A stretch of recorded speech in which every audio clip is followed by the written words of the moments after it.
انسان کمائی تو حلال و حرام دونوں واضح ہیں، اور یہ بات بھی حدیث سے ثابت ہے کہ حرام کے طریقے بھی واضح ہیں۔ آپ لوگوں کو مار کر کے آپ کما سکتے ہیں، اور حلال کے طریقے بھی واضح ہیں، لیکن حلال کے طریقے پر بہت کم لوگ چلتے ہیں، اور جو حرام کے طریقے پر چلتے ہیں وہ مالدار بن جاتے ہیں۔ اور یہی وجہ ہے کہ آج ہمارے معاشرے کے اندر اکثر لوگ حرام کمائی میں ملوث نظر آتے ہیں۔ وہ کیسے، انشاءاللہ آگے بتائیں گے۔ حرام کمائی انسان کے اعمال کو تباہ و برباد کر دیتا ہے، انسان کی عبادتیں قبول نہیں ہوتی ہے۔ حرام غذائیں، حرام پرورش، حرام لباس سے میرے بھائیوں، حرام کمائی کے متعلق سب سے پہلی چیز جو ہے وہ کسی کا زمین غصب کر لینا ہے، اور زمین غصب کر کے اس کی قیمت کھا جانا، اس کی پیداوار کھا جانا، یہ حرام کمائی کا سب سے پہلا طریقہ ہوتا ہے۔ یاد رکھیں میرے بھائیوں، زمین کا معاملہ بہت سنگین معاملہ ہے۔ اللہ کے نبی، بخاری مسلم کی روایت ہے، اللہ کے نبی صلی اللہ علیہ وسلم نے فرمایا، من غصب شبرا من الارض ظلما طوقه اللہ به یوم القیامت من 7 ارضین۔ جو آدمی دنیا میں کسی شخص کسی دوسرے کا ایک بالشت بھی زمین ہڑپ لے، زمین غصب کر لے، ایک گز بھی زمین کسی کا ناحق لے لیتا ہے، کل قیامت کے دن اللہ تبارک و تعالی اس آدمی کو 7 زمین کا طوق بنا کر اس کے گلے میں پہنائے گا۔ یہ ایک قسم کا سزا ہے، چونکہ زمین جو سزا ان کو دی جائے گی یہ جہنم کے اندر سزا دی جائے گی۔ تو پتہ یہ چلا کہ اگر دنیا کے اندر کوئی کسی کا زمین ناحق حاصل کرتا ہو تو ان کا ٹھکانہ جہنم ہوگا، اور پھر جہنم کے اندر اس کو 7 زمین، آسمان بھی 7 ہیں، زمین بھی 7 ہیں، سورہ طلاق کی آخری آیات سے بالکل واضح ہے، زمین بھی 7 ہیں۔ تو 7 زمین اگر دنیا کے اندر کوئی، آپ چھوڑیے کئی 100 گز ہم لوگ غصب کر لیتے ہیں، جو ایک گز زمین کسی کا غصب کرتا ہو، اللہ رب العالمین اس کو 7 زمین کا طوق بنا کر اس کے گلے میں لٹکائے گا، جہنم کے اندر اس قسم کا اس کو سزا دیا جائے گا۔ کچھ مسئلہ ہیں جو فروعی مسائل ہیں کہ اگر زمین کسی کا غصب کر لیتا ہے کوئی، تو اب اس کی جو پیداوار ہوتی ہے وہ کھانا جائز نہیں ہے۔ اگر یہ بھی معلوم ہو جائے کہ زمین ناحق حاصل کی ہوئی ہے تو علماء کرام لکھتے ہیں کہ اس کا خریدنا بھی ناجائز ہے۔ میرے بھائیوں، اتنا سنگین جرم ہے زمین کا غصب کرنا، یہ اللہ کی ایک نشانی ہے بطور، اور لوگ اس پر غلط طریقے سے استعمال کریں، غلط طریقے سے اس کو حاصل کریں۔ میرے بھائیوں، اس سے بڑا جرم کوئی نہیں ہو سکتا ہے۔ تو سب سے پہلی کمائی جو ہے انسان کا وہ زمین کا غصب کرنا ہے میرے بھائی۔ دوسری چیز جو آج معاشرے کے اندر عام ہے، اور اچھے لوگ بھی اس کے اندر آپ کو نظر آئیں گے، وہ سودی لین دین کرنا۔ آج سود کے نام پر بہت سے نام آ چکے ہیں، اور کچھ لوگ جائز کرنے کے بھی فتوے دیتے ہیں۔ میرے بھائیوں، سود اسلام کے اندر حرام ہے۔ سود غریبوں کو غریب بنا دیتا ہے، امیروں کو امیر بنا دیتا ہے، ایک معاشرے کو بگاڑ اور تباہ کر دیتا ہے۔ سود قطعاً جائز نہیں ہے۔ یاد رکھیں، صرف سود کھانے والوں پر کھانے والا گنہگار نہیں ہوگا، جو کھلاتا ہو، جو گواہ رہتا ہو، جو لکھتا ہو، جو 2 گواہ جو بنایا جاتا ہے، سب پر اللہ کے نبی کی لعنت ہوتی ہے۔ اللہ اٹھائیے حدیث، اللہ کے نبی، ایک صحابہ کرام کہتے ہیں، اللہ کے نبی کے زمانے کے ایک آدمی کہتے ہیں کہ لعن رسول اللہ صلی اللہ علیہ وسلم آکل الربا وموکلہ وکاتبہ وشاہدیہ، کہ اللہ کے نبی نے لعنت بھیجی ہے سود کھانے والے پر، سود کھلانے والے پر، لکھنے والے پر، اور جو دو گواہ طلب کرتے ہیں، جو 2 گواہ بنایا جاتا ہے کہ تم گواہ رہو، وہ اتنا روپیہ دیا اور اتنا روپیہ پھر اس کو دینا مجھے عطا کرنا پڑے گا، تو جو گواہ رہتے ہیں 2 گواہ بنایا جاتا ہے، سب پر اللہ کے نبی کی لعنت ہوتی ہے۔ اور حدیث کے الفاظ دیکھیے، اللہ کے نبی نے فرمایا ہم سواء، سب برابر ہیں، سب برابر ہیں. جو گناہ سود کھانے والوں کا ہوگا وہ کھلانے والوں پر بھی گناہ ہوگا میرے بھائیوں. اتنا سنگین جرم ہے. سود کے متعلق جو ہم اور آپ لون لیتے ہیں کہ قرض لیتے ہیں لون کے اوپر کہ ہم 2 لاکھ لیں گے اور مہینہ اتنا روپیہ ہم عطا کریں گے، 200 300 1000 500، یہ بھی سود میں داخل ہے میرے بھائیوں.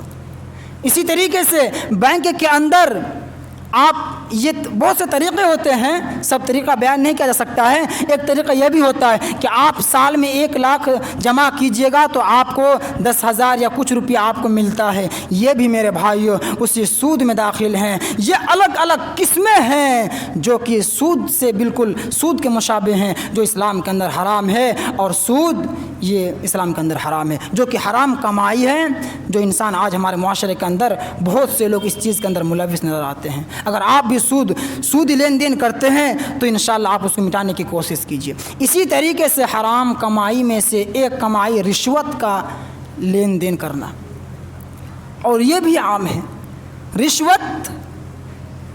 رشوت کہتے ہیں کہ کوئی سرکاری قانون ہو، سرکاری چیزیں قانونی ہے، اسی طریقے سے عام لوگوں کے لیے ہیں، سب اس میں شامل ہیں، لیکن سب کا حق ہے. لیکن آپ نے کچھ روپیہ اور کوئی چیز دے کر اس کو اپنے حق میں کر لیا، اس کو رشوت کہتے ہیں.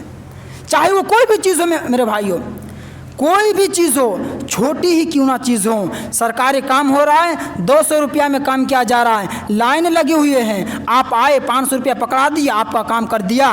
آپ نے جو 300 روپیہ زیادہ دیے وہ بھی رشوت ہے. اور یاد رکھیں صرف رشوت کھانے والوں پر گناہ نہیں ہوتا ہے. اللہ کے نبی نے فرمایا الراشی والمرتشی کلاہما فی النار. رشوت لینے والے، رشوت دینے والے، رشوت کھانے والا اور رشوت کھلانے والا دونوں جہنمی ہے. دونوں پر گناہ ہوگا میرے بھائیوں. رشوت چاہے آپ دیں یا آپ کو کوئی دیں، دونوں کے دونوں جہنمی ہے. یاد رکھے رشوت لگ رہا ہے کہ چھوٹا سا جرم ہے، لیکن میرے بھائیوں رشوت سے دوسرے کا حقوق کو چھینا جاتا ہے. اور جب دوسروں کا حقوق کو چھین لیے، حقوق العباد میں چلا گیا، تو میرے بھائی اس کا حشر کیا ہو سکتا ہے آپ ہی جان سکتے ہیں.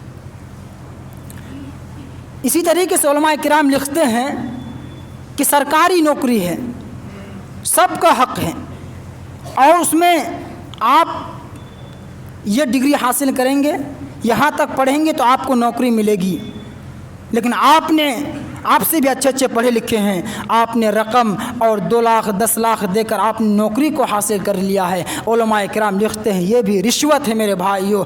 آپ پر بھی گناہ ہوگا، جو رشوت لے گا اس پر بھی گناہ ہوگا. میرے بھائیوں اس قسم کے جتنے بھی طریقے ہیں، اور اکثر لوگ جو کاروبار کرتے ہیں، دکانیں چلاتے ہیں، جو بڑے بڑے عہدے پر ہیں، وہ لوگ اس معاملے میں بہت زیادہ رہتے ہیں. میرے بھائیوں اس طریقے کے جتنے بھی طریقے ہوتے ہیں سب رشوت میں داخل ہیں، اور رشوت اسلام کے اندر حرام ہے. اور دونوں کے لیے اللہ کے نبی نے جہنم کی وعید سنائی ہے. ہاں رشوت ایک چیز میں جائز ہے، اور وہ اس میں کہ اپنے حق کو حاصل کرنے کے لیے آپ کا حق ہے لیکن آپ کو مل نہیں رہا ہے، تو اب اس جگہ پر آپ کچھ رقم دے کر اس اپنے حق کو آپ حاصل کر سکتے ہیں. ظلم ہو رہا ہے، ظلم کو مٹانے کے لیے، ظلم کو ختم کرنے کے لیے رشوت دیا جا سکتا ہے. کچھ چیزوں میں جائز ہے، لیکن دوسرے کا حق کو مارنے کے لیے رشوت دیا جائے، یہ رقم دی جائے، یہ قطعاً جائز نہیں ہے، یہ رشوت میں داخل ہے، جو کہ حرام کمائی ہے. اور حرام کمائی ایک مسلمانوں کے لیے جائز، کسی کے بھی لیے جائز نہیں ہے. اسی طریقے سے حرام کمائیوں میں سے ایک کمائی جو معاشرے کے اندر عام ہے وہ حرام چیزوں کی بیع کرنا. وہ کیسے؟ مثلاً کوئی شراب بیچ رہا ہے، کوئی شراب بنا رہا ہے، کوئی شراب کو فروخت کر رہا ہے. اسی طریقے سے چاہے وہ کتنا بڑا نمازی نہ ہو جائے، شراب پینے والوں پر جو گناہ ہوگا، بیچنے والے، لانے والے، سب پر اتنا ہی گناہ ہوگا میرے بھائیوں. یاد ہے اللہ کے نبی نے 10 لوگوں پر لعنت بھیجی ہے، پینے والے، پلانے والے، بنانے والے، لانے والے، اس کی مدد کرنے والے، سب پر اللہ رب العالمین کی لعنت ہوتی ہے. تو مثلاً جیسے کہ آپ دکان کھولے ہوئے ہیں،